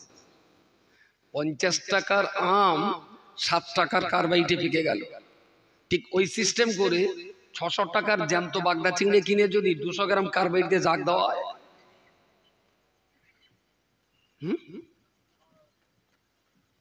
তাহলে বাগদা চিংড়ি খেতে গেলে তারও সিস্টেম আলাদা। যে সিস্টেমে আমরা খাওয়া যায় সেই সিস্টেমে বাগদা চিংড়ি, আর তুই কার্বাইড দিয়ে জাগ দেওয়া বাগদা চিংড়ি যদি পুকুরির দেওয়া হয়, তাহলে মুসলমানের জীবন জিন্দেগি পরিচালনার সুনির্দিষ্ট একটা সিস্টেম থাকতে হবে। এই সিস্টেমটা মুহাম্মদুর রাসূলুল্লাহ যে সিস্টেমে খেতে বলবেন সেই সিস্টেমেই আমার খাওয়া হবে। মুহাম্মদুর রাসূলুল্লাহ যে সিস্টেমে পড়তে বললেন সেই সিস্টেমে আমার পোশাক পরিধান চলবে। মুহাম্মদুর রাসূলুল্লাহ যে সিস্টেমে বিয়ে শাদীর কথা বলেছেন সেই সিস্টেমে আমাদের বিবাহ শাদী চলবে। মুহাম্মদুর রাসূলুল্লাহ ইসলামের নীতি আদর্শ অনুযায়ী যে সিস্টেমে আমাদের জীবন পরিচালনা করতে বলবেন সেই সিস্টেমে আমাদের জীবন পরিচালনা করতে হবে। আল্লাহর বান্দা, মনে রাখুন, নবী মুহাম্মদুর রাসূলুল্লাহ তিনি তার জবানে বলেছেন, মান আহাব্বা সুন্নতি, যিনি আমার সিস্টেম মেনে জীবন পরিচালনা করবেন, ফাকাদ আহাব্বানি, তিনি তো আমায় মহব্বত করে নিলেন। ওয়া মান আহাব্বানি, আর যিনি আমাকে মহব্বত করতে পারলেন, কানা মাই ফিল জান্নাহ, আমি আর আমার সিস্টেম মানা সেই মানুষটা একই সঙ্গে আল্লাহ দয়ার জান্নাতে চলে যাব। জোরে বলেন সুবহানাল্লাহ। তাহলে নবীর সিস্টেম মেনে চললে নবী বলেছেন সে আমার সঙ্গে জান্নাতে যাবে। আচ্ছা, টিএমসি পার্টি যদি চুটিয়ে করা হয়, মমতা ব্যানার্জি কোনোদিন বলেছে টিএমসি পার্টির লোক কটা আমি সঙ্গে জান্নাতে যাব? কথা বলেন, কথা বলেন। যারা সিপিএম করেন কোন বলতে পারবেন যে কমরেড জ্যোতিবাবু, বুদ্ধদেব বাবু, বিমান বাবুরা বলেছে যে তোমরা যারা মন প্রাণ দিয়ে আমার পার্টিটা করো, আমরা জান্নাতে যাওয়ার সময় তোমাদের সঙ্গে যাব? কথা বলে। তৃতীয় বিশ্বের মহান নেত্রী, যাকে এশিয়া মহাদেশের মুক্তিদূত বলা হতো, ইন্দিরা গান্ধী, তিনি কি কখনো বলেছিলেন যে যারা জান প্রাণ দিয়ে কংগ্রেস পার্টিটা করবে আমি তাদের সঙ্গে নিয়ে জান্নাতে যাব? বলেন। তাহলে ইন্দিরা গান্ধী বলেনি যে আমার পার্টি করলে জান্নাতে যাব, নিয়ে যাব। সিপিএম এর কার্ল মার্কস, লেনিন, স্ট্যালিন, জ্যোতিবাবুও বলেননি যে আমার পার্টিটা মন প্রাণ দিয়ে করলে তোমাদের সঙ্গে নিয়ে জান্নাতে যাব। মমতা ব্যানার্জিও বলেনি তোমরা টিএমসি পার্টিটা করলে তোমাদের সঙ্গে জান্নাতে যাব। নবী বললেন, মানা হাব্বা সুন্নতি ফাকাদ হাব্বানি, আমার সিস্টেম আর আদর্শ মতো জীবন চালালে আমি তোমাদের সঙ্গে নিয়ে জান্নাতে যাব। আচ্ছা, নবীর এই কথাটা কি মুসলমানের বিশ্বাস হয়? ঘোড়ার ডিম হয়। যদি মুসলমানের বিশ্বাস হতো তাহলে পঞ্চায়েত ইলেকশনে নামাজ বাদ দিয়ে পার্টির মিটিং মারাতে পারত। কথা বলেন, কিছু বলেন, এতে কাপ করছেন কেন? খুব তো বললেন বিশ্বাস হয়। এরা পার্টি আপনিও করেন আমিও করি, পার্টি ভালো তো, কেডা বলেছে পার্টি খারাপ? সেই খুব শীতকালে তো পুকুরি মাছ ধরতে গিয়ে গামছা পরে মাছ ধরছিল, মাছ বয়সী লোকটা 30-45 হবে। এখন মাছ ধরতে ধরতে পুকুরির কখন কুঞ্চি বেঁধে গে সে গামছা খুলে গেছে, সে খেয়াল ছিল। আর একটু প্রচন্ড বাঁশ বাগানের পুকুর, তো স্মৃতি নিঃশ্বাস ফেলা হয়, ও মাছ ওইভাবে ধরতে। এখন বৌমা আবার গোসল করে উঠে যাচ্ছিল, সে বৌমার পেছনের এই কাপড় একটুখানি উঠে এত দূর উঠে গেছে। এখন সৌরির লজ্জা লেগেছে, আমার বৌমা এরকম গাঁট ঢেকে যায়, বৌমার কাপড় এত দূর খারাপ দেখাচ্ছে। সৌর মাথাতে তাড়াতাড়ি উঠে ডাঙা উঠে বৌমার, ও বৌমা, ও বৌমা, তোমার পেছনের কাপড় উঠে গেছে। সৌমা ফিরিয়ে দেখে সৌরির কোমরে টোটালি কাপড়। বৌমা শুধু মাথা নিচু করে বলতেছে, আব্বা তুমি যাও দিন পুকুরি গিয়ে মাছ ধরবে। বলতে না বৌমা, তুমি কাপড়টা ঠিক করলাও। তাহলে আব্বা তুমি পুকুরি যাও দিন। ওর কোনো শান নেই, ওর গামছা খুলে গেছে। মুসলমান যখন পার্টি করে না, ওই পুকুরি কখন গামছা খুলে দেয়, মুসলমানের কোনো শাঁট থাকে না, কোনো শাঁট থাকে না, সে ঝেপাটেই বলে। এরা যা করবে তার গেঁড় বেরিয়ে দে, তবে আর কাজ। পটলে গেঁড় না কি বলে না, পুরো গেঁড় তুলে দে। আমি বলে আকার দে বলিনি, আবার তোমরা যেন আকার বেরিয়ে দিও না, একদম শেষ করে দেবে। এরা যখন যেটায় লাগবে তার মুতো গাছের গেঁড় তুলে তবে এর আর কাজ। তোর ভোট করতে বারণ করেছে কে? তোর ক্যাম্পেইন করতে বারণ করেছে কে? তোর ভোটে বারণ করেছে কে? যে আল্লাহ তোর নাকে অক্সিজেনটা দিয়েছে, সেই আল্লাহর জন্য নামাজ কালামার দিনটা ঠিক রেখে তুই পার্টিটা কর। কিন্তু এরা যখন পার্টি করে, গামছা তখন পুকুরি থাকে, কোনো শাঁট থাকে না। আজীব তামাশা। আপনি বলছেন ইসলাম বোঝে, ঘোড়ার ডিম বোঝে, ঘোড়ার কচু বোঝে ইসলাম। ইসলাম বুঝলে মুসলমানের দশা কখনো এইরকম হয়, জুমার নামাজ কাজা করে বিমান বাবুর বক্তৃতা শুনতে যায়, জুমার নামাজ কাজা করে অভিষেক বাবুর মিটিং করতে যায় কখনো মুসলমান। মিটিং আসলে সেই দিন আর মুসলমান থাকে না, ও তখন একটু অন্য কিছু খাওয়ার মুসিটি হয়। মিটিং টিটিং করে এসে তো বাতিলে পড়ে আবার মুসলমান, তারপর নামাজের কথা বলে। আমি বলছি কি, আরে ভাই রাজনীতিটা তো 5 বছর, তুই মেম্বার হবি, 5 বছর পর ইলেকশন কমিশন কান ধরে বাইরে বের করে দেবে যে আবার ভোটটা করি আয়, তারপর আবার পঞ্চায়েত পাবি। আল্লাহ দয়া করে মেহেরবানি করে যদি আমাদের একবার জান্নাত দেন, তাহলে জান্নাতে কি 5 বছর পর পর ইলেকশন হবে? ইলেকশন যে একবার যাবে সে আর কখনো, কিন্তু পঞ্চায়েতে যে যাবে ওর গ্যারান্টি কতদিন? আর জান্নাতে গেলে সারা জীবন, মানে মরার পর আর পাবা না, অনন্ত অসীম কাল। মুসলমান যদি জানতো এর নাম জান্নাত আর এর নাম পঞ্চায়েত, এর নাম জান্নাত আর এর নাম বিধানসভা রাইটার্স, এটার নাম জান্নাত এটার নাম এমপি ইলেকশনের দিল্লির পার্লামেন্ট ভবন। এত লড়াই করে এখানে গেলে 5 বছর পরে বার করে দেবে। আর আমার তো মনে হয় ভোটে জেতা যে পরিমাণ লড়াই হয়, ওর অর্ধেক লড়াই করলে অনায়াসেই জান্নাত জেতা যেত, অনায়াসেই জান্নাত জেতা যেত। ভোটের মতন অত কষ্ট না জান্নাত পাওয়া। কিন্তু আসলে এদের বিশ্বাস হয়নি যে মুহাম্মদুর রাসূলুল্লাহ যা বলে গেছেন সবগুলো যে সত্যি, এদের সেটা বিশ্বাস হয়নি। যদি বিশ্বাস হতো তাহলে ইসলামটাকে এইভাবে খৈনি ডলা করে শেষ করতো না। দেখেননি চার দোকানে টোকানে এরকম, বেশ এখন একটা সিজন চলতেছে তো, এরকম বসে খোকা ইসরায়েল যেভাবে ফিলিস্তিনি বোম মারছে, দেখো আল্লাহর রহমত নিঃসন্দেহে একটা টাইমে হবে। খোকা ওরা তো বেঈমান, ওরা তো ইসলাম টিসলাম অত বুঝবে না, তবে তুমি মনে রেখো খোকা আল্লাহর রহমত একটা সময় হবে। তারপরে রাসূলুল্লাহর কত, আরে বাপরে বাপ, দেখলি মনে হবে যেন জিবরাইল ওহি এনেছে আর ও জিবরাইলের কাছে শুনে শুনে বলছে। নামাজনি কালামনি চার দোকানে বসে বসে ফিলিস্তিনি মা বোনদের জন্য বিরাট কান্না কিনতেছে।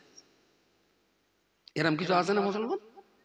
মনে হয় শালা আন্ডার প্যান্ট খুলে ঝেঁটাতে ঝেঁটোই দই। মসজিদে আজান হচ্ছে আর ছেলেটা বেশ একটু কর্মঠ পায় না, তা মসজিদের গেটের সামনে কারেন্টের খুঁটিতে হাত দিয়ে দাঁড়িয়ে খুব মাথাটা কাজ করে বিরাট একটা দুশ্চিন্তায়। তা বলছে এই চল নামাজ পড়ে আসি। তন্নি কাজ কাম শুধু নামাজ নামাজ মারাচ্ছে। আমার এখন টেনশনের জ্বালায় আমি স্বস্তি পাচ্ছি না, টেনশনে অস্থির হয়ে যাচ্ছে। তো একটু থমকে গেছে, দা ভাই তা তোর এত টেনশন, তাহলে জানিস যে কাল লজবাইলে গেলে দেবীপুর ওখানে বলে গেছে এক ওয়াক্ত নামাজ কাজা করলি 2,88,00,000 বছর জাহান্নামে পড়তে হবে। সেই জাহান্নামের চিন্তা আমার মাথা ঘুমাচ্ছে না, তুই এখন নামাজ নামাজকে পাগল করে দিচ্ছিস। কিরাম টেনশন পড়েছে দেখে যায়, জাহান্নামের টেনশনে পড়ে নামাজ পড়ার কথা ভুলে যাচ্ছে। আপনি বলছেন মুসলমান ইসলাম বোঝে? এরা কাঁঠালটা বোঝে, ঘেঁটকুলটা বোঝে, কোন আমটা চুনোখালি আম সেরা বোঝে, কোন তেলাপুই মাছ পচা আর কোনটা টাটকা। কলসা উঁচু করে দেখে বলে এটা সাদা পানা হয়ে গেছে খোকা, তোমার তেলাপুই মাছ তো বাসি মাছ। তাহলে না চাচা এক্ষুনি লাভার চলে, তোমার দেখার পরে মাছ ঠান্ডা হয়। সব চেনে, ইসলামটা চেনে না। ইসলাম চিনলে কখনো মুসলমানের আচরণে এইরকমটা হয় এ কখনো আশা করা যায়? মেটের থেকে গোস্ত কিনে মা বলেছে একটু গোস্ত আনবি, যেন হাত দিবি না, তোর নানির গালে দাঁত নেই, নানি খাবে, বলবি যেন পুরো গোস্ত দেয়। তা আমি এসে বলেছি তখনকার দিনে গোস্ত ওর মধ্যে 60-70 টাকা কিলো হতে পারে। তাই বলেছি আমার হাড় দিলে হবে না, শুধু গোস্ত দিতে। আমার মা বলেছে নানির জন্য দেবে, তাই তাহলে খোকা তাই হবে। বেশ একটা দাড়িওয়ালা লোক পানা গেছি, সে গোস্ত দিচ্ছে, দিতে দিতে ওই গোস্ত কেটে কেটে দাড়ি পাল্লা দিচ্ছে, হঠাৎ দেখি খটাস করে দিয়েছে। আমি চাচা তুমিও কি দিচ্ছ? তাহলে গোস আমি গোস্ত থপাস করবে, খটাস করবে না। ফের ওতে হাত দিয়ে করে সালা ওই গোসের ভেতরে একটা সেই পাশার কাছে একটা দেবো বানা থাকে না, এরা মোটা মোটা সেই মাল ছেড়ে দিয়েছে ওর ভেতরে, তুলি বের করে দিয়েছে। তারপরে গোস্ত দিয়েছে, দেখলাম না হাতটা দিই। বাড়ি গিয়ে সাইকেল থেকে নেবে সেই গোসের প্যাকেট পাশা ধরে মুছো করেছি, দেখি পাকা মেঝে মোটাস করে পড়ে। উরি শালা, মাথায় টুপি, মুখে দাড়ি। আমি এ লোক তো গোস্ত চিলিতে মোটাস করে কি? খুলে দেখি তারির ভেতরে ঠিক এখান থেকে মাঝখানের যে একটা 6 ইঞ্চি পাইপানা থাকে ওই মালের ভেতরে ঢুকিয়ে দিয়েছে। তার মুখের দাড়িও কম না, মাথার টুপিও কম না। এটা কি মুসলমানের কাজ? আপনি বলছেন ইসলাম বোঝে মুসলমান? ঘোড়ার ডিম বোঝে ইসলাম। ইসলাম যদি বুঝতো তাহলে মুসলমানের ব্যবহার তো এমনটা হওয়া উচিত না। যদি জানতো তাহলে নিশ্চয় শান্তির নেশায় তারা কখনো পরকালটাকে ঝরঝরি করতে পারত না। 1 কেজি চিংড়ি মাছ আমেরিকা সৌদি আরবে পাঠিয়ে 350 টাকা লাভ হয়। শালা সেই চিংড়ি মাছের ভেতরে নৌকার জলুই এরাম এরাম পেরেক সেই মাল সবর ভেতরে ঢুকিয়ে দেশ। এখন জাপানে গেছে মাছ, শালা চিংড়ি মাছ গালে দিক কামড়ে দিকে দাঁত গেল ভেঙে, মাছের ভেতরে লোহার জলুই। বছর 20-22 হয়েছে, একদম টোটাল বন্ধ করে দেবে যে পশ্চিম বাংলার কোন মাছ জাপানে আর ঢুকবে না। একওয়ালা মাছ কারগা গেল খালু। তুই ক কেজি মাল দিছিস? তুই ক কেজি লট ঢুকিয়েছিস? যে বাংলার মাছ চীনে, জাপানে, রাশিয়াতে, আমেরিকাতে নাম্বার 1 ছিল, সেই বাংলার মাছ ওখানকার কোনো কোম্পানি আর নেয়। আচ্ছা জলুই যা ঢুকিয়েছে এরা, এতে কলমা পড়া লোক কেউ ছিল টেল না? লা ইলাহা ইল্লাল্লাহ মুহাম্মাদুর রাসূলুল্লাহ কাটাকাটি কোনো লোক ছিল না বদলে? সব একওয়ালা মাছ কি ধরনের গেল 23টা বছর? 1200 টাকার মাছ 600 টাকা, তাও কত কুইন্টাল কত টন মাছ রিজেক্ট করা হয়েছিল তার হিসেবে আপনাদের কাছে নেই। সেটা কোম্পানি জানে কি ধরনের ঝাড় খেয়েছে। আশ্চর্য ব্যাপার। এদের পরকাল, এদের ইসলাম থাকলে কখনো এটা হয়? কখনোই সম্ভবপর নয়। আমি বলছি ইসলামটাকে বুঝুন, ইসলামটা পড়ুন। কত সৎ, কত সুন্দর, কত শান্তির, কত নিরাপত্তার, কত আদর্শের আর কত স্বচ্ছতার পরিচ্ছন্নতার দিনে ইসলাম। যদি সেই ইসলাম মেনে চলি, ভারতবর্ষে আমরা আছি মাত্র 14 কোটি, ভুল বললাম 14% মুসলিম, মাত্র 18 থেকে 19 কোটি ভারতবর্ষের মতো জায়গায়। তার ভিতরেও এই 18-19 কোটি আমরা মুসলমান যা আছি, পশ্চিম বাংলাতে 9 কোটি মুসলমান আছে, 9.5 কোটির মতো মানুষ আছে, তার ভিতরে প্রায় 3.25 কোটি মুসলিম আমরা আছি। আচ্ছা, এই 3.25 কোটি মুসলমান যদি আমরা মিথ্যা বলাটা বন্ধ করে দিতাম, ব্যবসায় যদি ভেজাল দেওয়াটা বন্ধ করে দিতাম, আমরা যদি সততার সঙ্গে জীবন যাপন করতে পারতাম, আমরা যদি বড়কে সম্মান করতে পারতাম, আমরা যদি ছোটকে স্নেহ করতে পারতাম, আমরা যদি সততা নিষ্ঠার আদর্শের সাথে জীবন যাপন করতে পারতাম, আমি আজও বলছি হিন্দুরা মুসলমানের পায়ের ধুলো নিয়ে কপালের চন্দনের তিলক টেনে দিত। কিন্তু সেই সততাটা কোথায়? সেই নিষ্ঠা, সেই ভালোবাসাটা কোথায় মুসলমানদের ভিতরে? বসিরহাট হসপিটালে যান, যদি ভাঙাচোরা রোগী 100 থাকে, তার ভেতরে 75টা রোগী মুসলমান। কারুর হাত ভাঙা, কারুর একটা কান নেই, কার পার গোস আউট হয়ে গেছে, এরম পার্টি যা ভাঙাচোরা আছে, 100-এর ভেতরে 75টা মুসলমান বলেছি। বড্ড বেশি বলা হয়ে গেছে, কমে গেছে না? এইবার এক এক জিজ্ঞেস করি, এক বুড়ো হাত এখানে বেঁধে জ্বলতেছে, আবার বাঁ হাতে বিড়িটাও খাচ্ছে হসপিটালের বারান্দায় বসে। আপনি একটু জিজ্ঞেস করেন সালাম আলাইকুম, ওয়ালাইকুম সালাম বলেছে, তা মনে হচ্ছে যেন ইটভাটার চোঙের চিমনের কোথায় বাঁধন খুলে দিয়েছে। চাচা, তোমার হাতে কি হয়েছে? তাহলে খোকা, সে 2 বৌমা ঝগড়া করতে গেলে আমি থাকাতে গেলাম, বড় বৌমা নাকড়ি দিয়ে আমার কিনে ভেঙে দিয়েছে।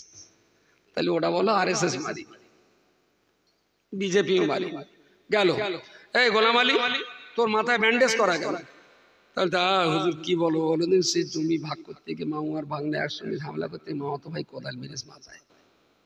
তাহলে এটাও RSS মারি। তারপরে রমিজন চাচি, রমিজন বিবি, তোমার কি খবর? তুমি পা টান টান করতে চিতে শুয়ে রয়েছে। তাহলে খোকা, আমার সে বড় বউটার সঙ্গে ঝগড়া থেকে ঠেলে ফেলে দিল, আমার সে কোমরের হাড় এখান থেকে 1 বিঘে লিচি নেমে গেছে, তাই টেনে রেখে দিয়েছে। আচ্ছা, এটাও তো RSS বিজেপি করিনি। তারপরে পিন্টু, এই পিন্টু, তুই তো বিরাট জোর পার্টি করতিস, হসপিটালে কি মারাতিস হয়ে রয়েছিস? তাইলে ভাই, এবার সে পঞ্চায়েতে টিকিট ওরালে কি আমরা এলে বোম মারামারি করতে করতে আমার সে বাঁধ হয়ে গেছে। খালি বোমটা মেললো কেটা, তাহলে সে মোড়লের ছেলে রবিউল, এটাও তো RSS করিনি, বিজেপি করিনি। তাহলে মুসলমানের শত্রুটা কেটে একটু বলবেন আমার? 75টা যদি অ্যাক্সিডেন্টের রোগী থাকে ভাঙাচোরা, তার ভিতরে কি আপনি 5টা বের করে দিতে পারবেন যে হিন্দুরা মেরেছে? কথা বলেন, কথা বলে কি করে বলছেন এরা ইসলাম বোঝে? এ জাতি যদি ইসলাম বুঝবে, তাহলে এ জাতি একটু হারতে শিখতো, হেরে যেতে শিখতো। এ জাতি ইসলাম বোঝে না বলেই এরা হারতে জানে না, আর হারতে জানে না বলেই মারামারি ফাটাফাটি। এরা কোনোদিন হারবে না।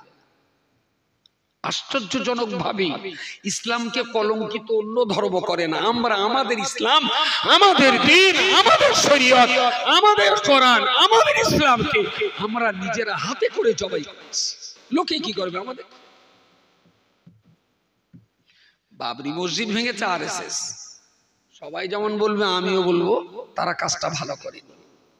400 বছরের এক প্রাচীন ঐতিহ্যমণ্ডলী এক ইতিহাসকে এইভাবে খতম করে দেওয়াটা তারা ভালো কাজ করে, অন্যায় কাজ করেছে।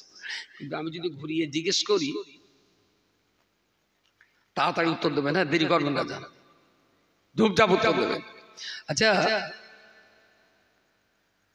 খাঁচার জন্যই পাখি না পাখির জন্যই খাঁচা? তাও দেরি হয়ে গেছে। নামাজের জন্য মসজিদ না মসজিদের জন্য নামাজ? নামাজ বেশি প্রয়োজন না মসজিদ বেশি প্রয়োজন? নামাজ বেশি প্রয়োজন। বাহ, সুন্দর উত্তর দিয়েছেন।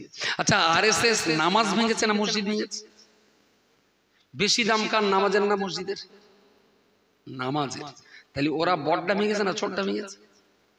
RSS ছোটটা ভেঙেছে। আর মুসলমান পাড়ায় মসজিদের পাশেই ওই বারাদির ছেলে লালটু পল্টু বাপি 3টে মোষ, একটাও নামাজ পড়ে না। এরা কি RSS এর চাইতে ইসলামের বড় শত্রু না ছোট শত্রু? ওরা মসজিদ ভেঙেছে, আর এরা মসজিদ ভাঙার বিরুদ্ধে তো মুসলমান প্রচুর আন্দোলন করেছে, কিন্তু নিজের বেটাকে নামাজ আর কোরআন শেখাবার আন্দোলনটা কি করেছে? কথা বলেন, কথা বলেন।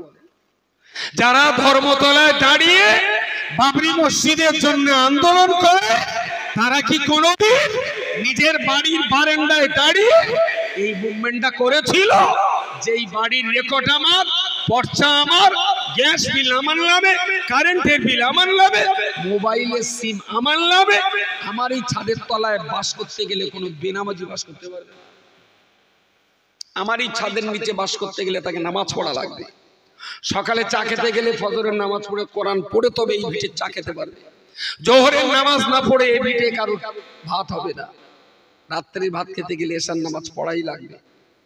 আচ্ছা, পৃথিবীর কেউ আমার কথা না শুনতে পারে, এই 6 কাঠা জমির 4 কামরা ঘরে, এই 6 কাঠা জমির রাজা তো আমি। কি বলেন বলেন? আমি যদি আমার বেটাকে একটা চড় মেরে নামাজ পড়াই, তার জন্য ভিডিও কি আমার ধমক দেবে কি? আমি যদি আমার বেটাকে সকালে নামাজ পড়িনি বলে চা দেইনি, তার জন্য পুলিশকে আমাকে ধমকাবে? তাহলে এই রাজত্বের রাজা আমি।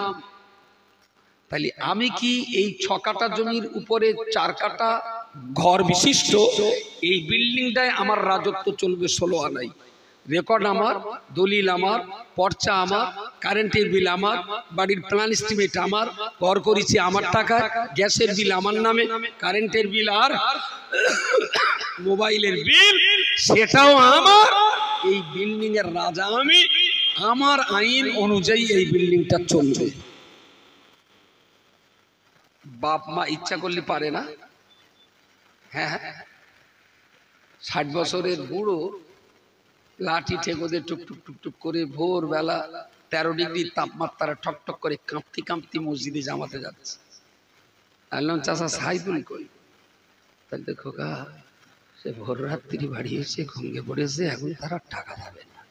আমি চাষা তুমি যা কেঁপতেছো পাঁটা ছাগলের মতন, জমাত তো তোমার উপরে ওয়াজিব না, সুন্নত না। জমাত ওয়াজিব ছিল তো তোমার সেই 60 ডারো সেটা।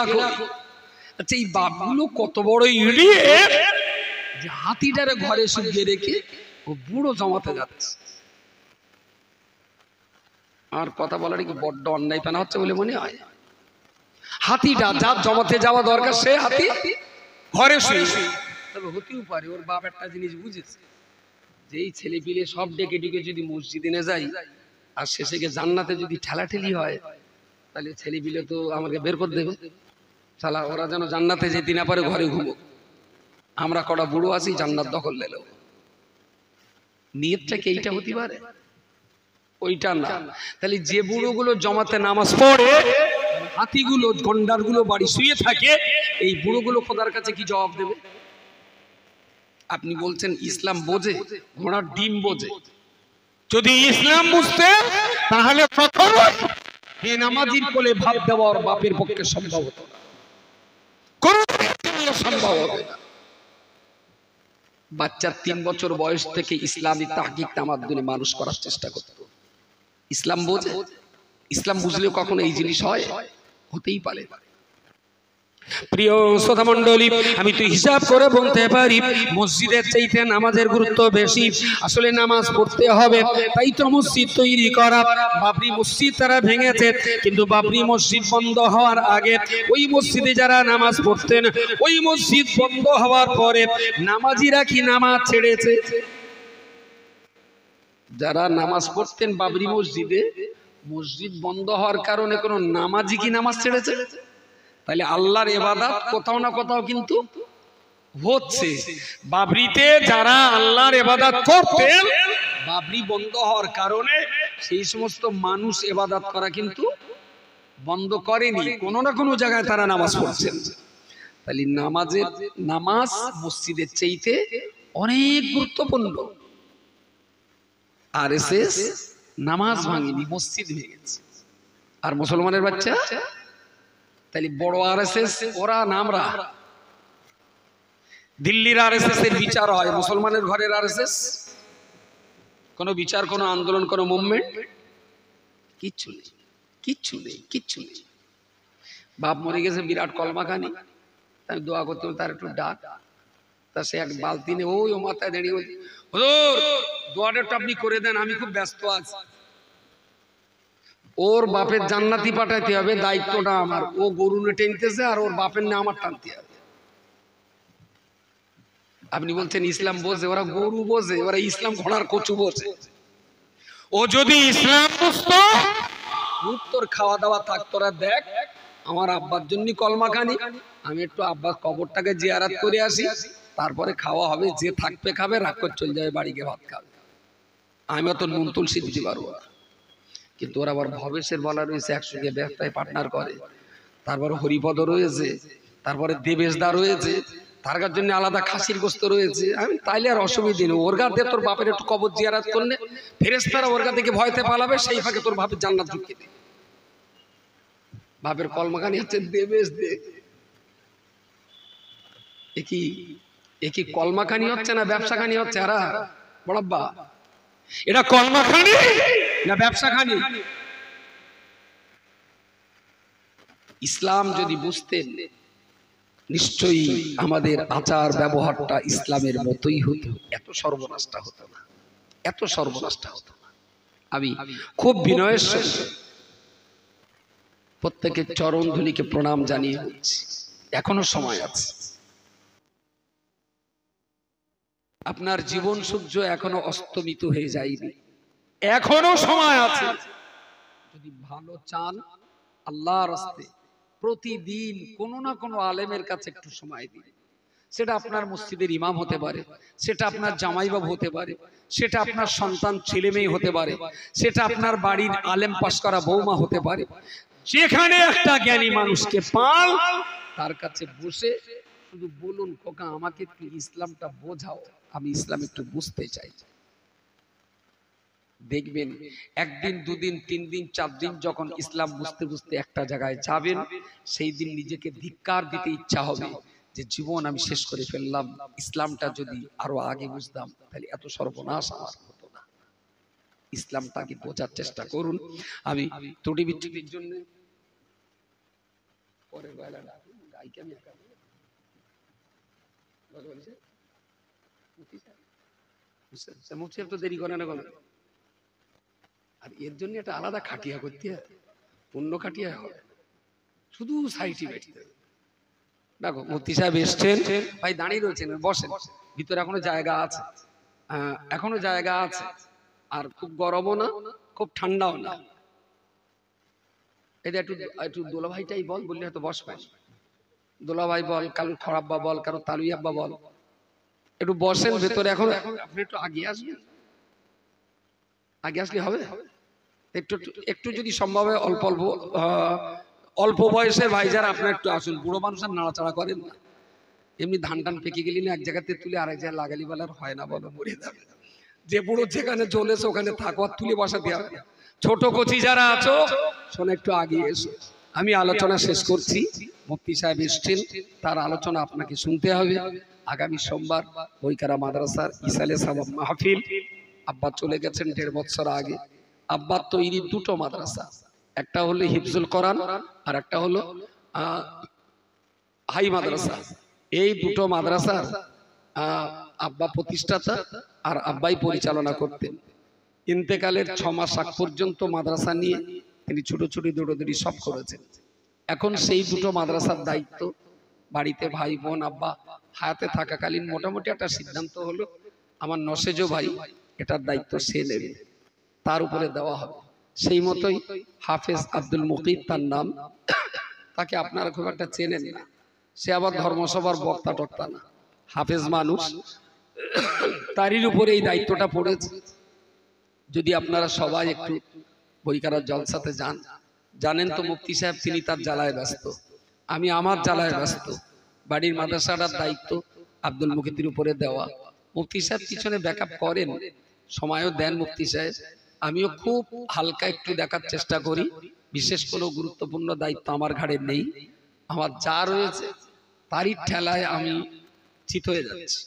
সেই জন্যে সবাইকে বলছি, আমার বয়সেরও অনেক ছোট সে, কত বয়স হবে, বছর 35 বয়স হতে পারে আব্দুল মুকিতের, তার উপরে এই দায়িত্ব।